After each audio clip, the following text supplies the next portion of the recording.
The film Greenland 2, Migration was directed by Rick Roman-Waugh and written by the screenwriting team of Chris Sparling and Mitchell Laffertune.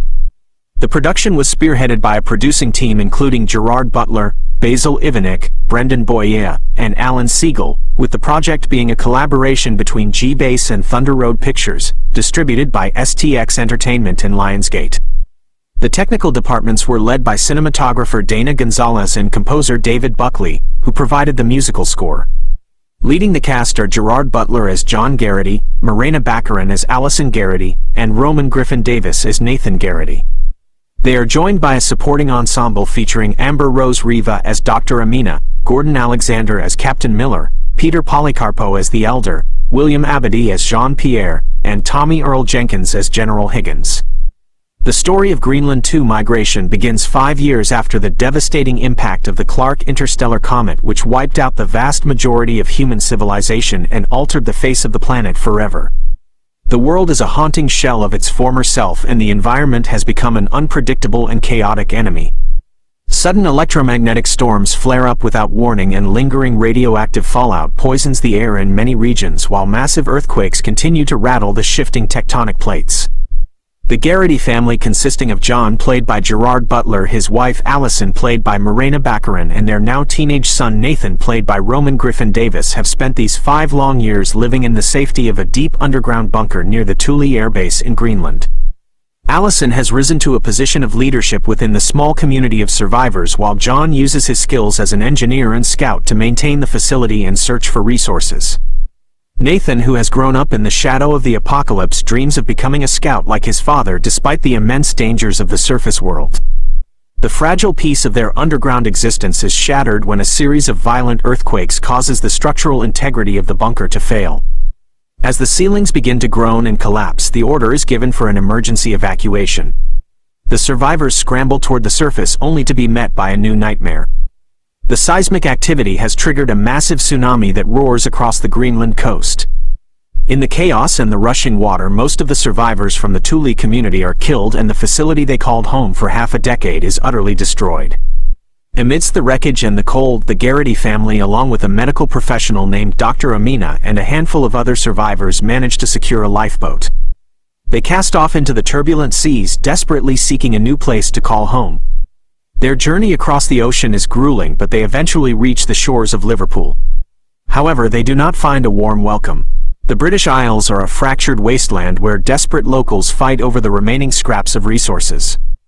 A brutal gun battle erupts when a group of armed locals tries to force their way into a separate rescue bunker where the Greenland survivors are seeking shelter.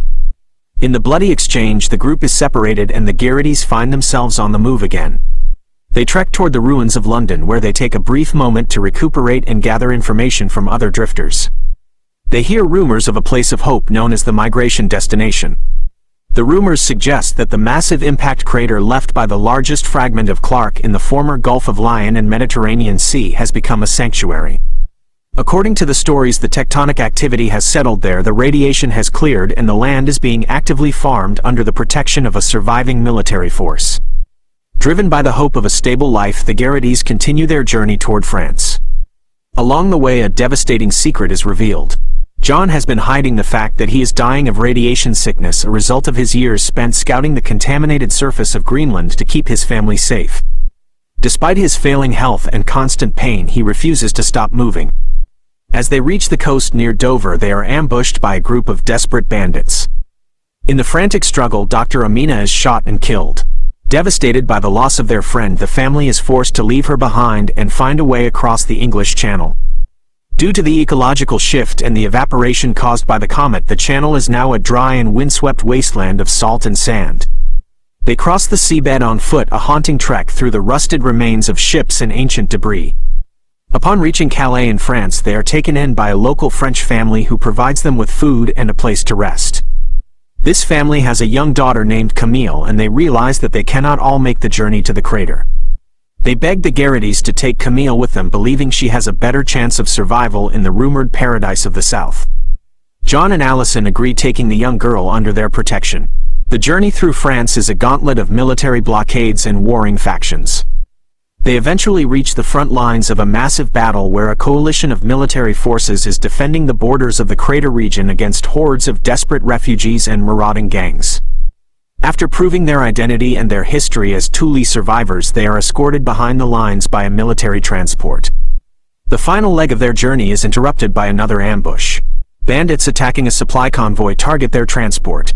In the heat of the firefight, John puts himself in the line of fire to shield Allison, Nathan, and Camille.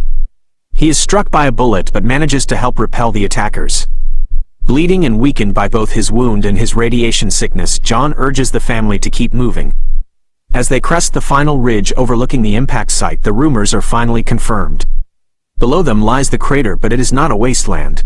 It is a lush green valley filled with fertile farmland, fresh blue lakes, and clear skies that are finally free of the suffocating volcanic ash and energy storms that plague the rest of the world.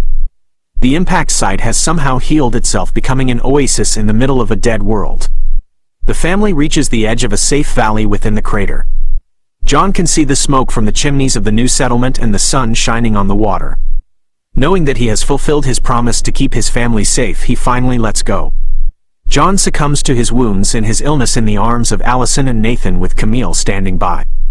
He dies with a sense of peace, satisfied that he has delivered his loved ones to a place where humanity can truly begin to rebuild.